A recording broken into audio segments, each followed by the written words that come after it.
Bonjour mes amis, ravi de vous retrouver. Aujourd'hui, nous allons voir des validations de données de Microsoft Excel à travers des astuces qui peuvent vous être utiles dans votre travail.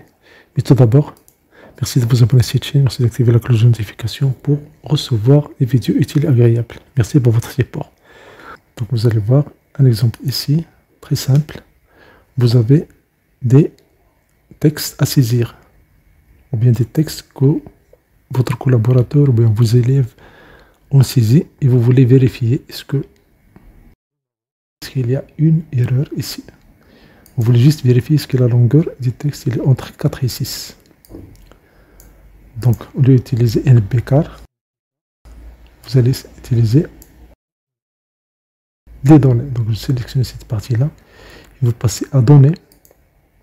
Dans données, vous passez à outils de données et puis validation de données. Vous allez, au lieu de faire tout, vous allez prendre longueur de texte.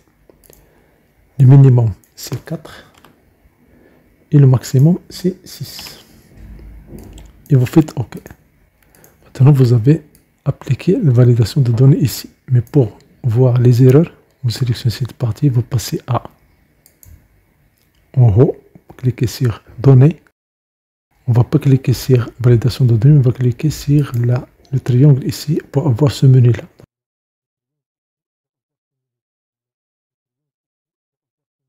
Dans ce menu-là, il y a entouré de données non valides. Entouré de données non valides. Et voilà, immédiatement, vous avez cette erreur-là. On va vérifier. Est-ce qu'effectivement, il y a une erreur ici? Et on va faire le nombre de caractères de la cellule D2.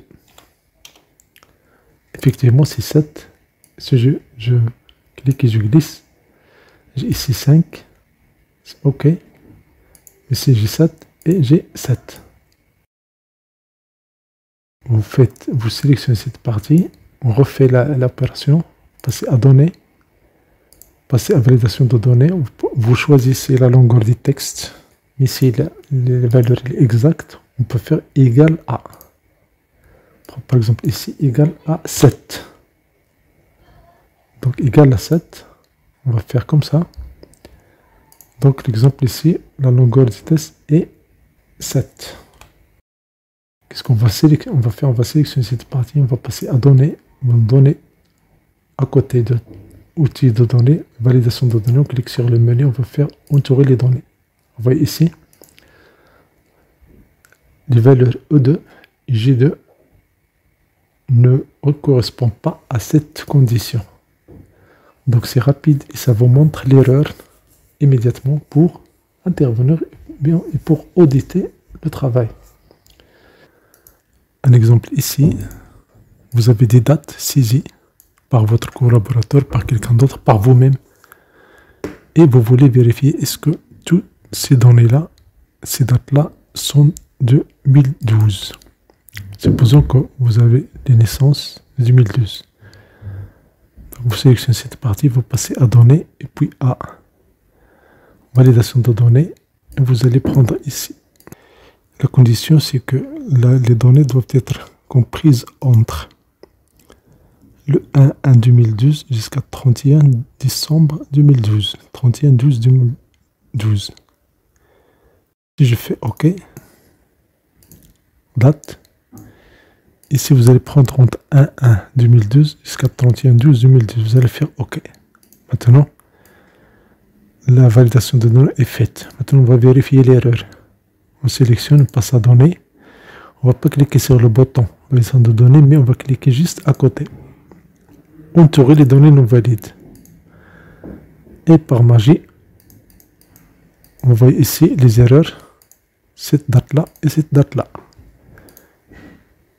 Si on vérifie, si on corrige ces dates-là, je prends par exemple 15 6 2012, vous allez voir la donnée est corrigée, donc l'ellipse ou bien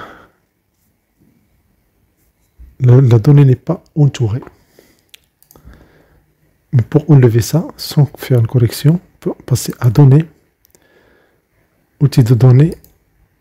Et ici, on va choisir effacer les cercles de validation. Effacer les cercles de validation. vérifier est-ce que les notes ne dépassent pas 20. Voilà, par exemple, une correction d'un devoir et vous avez des données et vous voulez vérifier est-ce qu'il n'y a pas une erreur, qu'il y a une note qui dépasse 20. Vous sélectionnez cette partie-là, vous passez à données et puis validation de données et la condition, c'est un nombre décimal parce qu'on peut avoir une virgule dans les notes mais inférieur ou égal à 20, maximum 20. Donc voici ce qu'on va utiliser ici. Puis on clique sur OK. Maintenant, on va cliquer à donner sur données et puis on va cliquer à côté de outils. On choisit entourer les données non valides. Immédiatement, vous avez ici dans note une erreur de saisie. Ça c'est 21 et ici c'est 22. Pour enlever ça, soit de deux choses. Soit vous faites la correction ici, ou bien vous sélectionnez, vous passez données, et puis ici, vous effacez les cercles de validation et vous allez vérifier les données là. Donc on passe à un exemple ici. Je veux vérifier est-ce que les notes sont vraiment entre 10 et 20. Je veux les notes entre 10 et 20, donc je vais sélectionner cette partie-là qui contient les notes, et puis je passe à données. Je clique sur données, et dans données, dans le titre de données, je choisis ici validation de données. Une note entre 10 et 20, donc c'est un nombre qui est entre supérieur ou égal à 10 et inférieur ou égal à 20. Donc on va utiliser la formule A. CTRL-C. Et puis on va faire OK. Pour vérifier maintenant les données, on va faire données et on ne va pas cliquer sur le bouton de validation, mais on va cliquer à côté ici. On va ici entourer les données. Donc voilà, ces notes-là ne sont pas entre 10 et 20. Si je fais ici par exemple 14, le problème est corrigé. Si je fais ici 18, le problème est corrigé. Et là, c'est 9, c'est inférieur à 10 et 22, ça dépasse 20. Pour vérifier, si on veut utiliser les formules, on va faire égal. Je prends, est-ce que la A3 supérieur ou égal à 10 et inférieur ou égal à 10, à 20. Je fais OK. Il est vrai. Et vous voyez ici, c'est faux et c'est faux. Donc effectivement, si on fait validation de données, on a cette erreur. Merci de vous abonner à cette chaîne. Merci de partager cette vidéo. C'est un honneur pour moi de vous aider. C'est avec plaisir. Merci de activer la cloche de notification pour recevoir des vidéos utiles et agréables.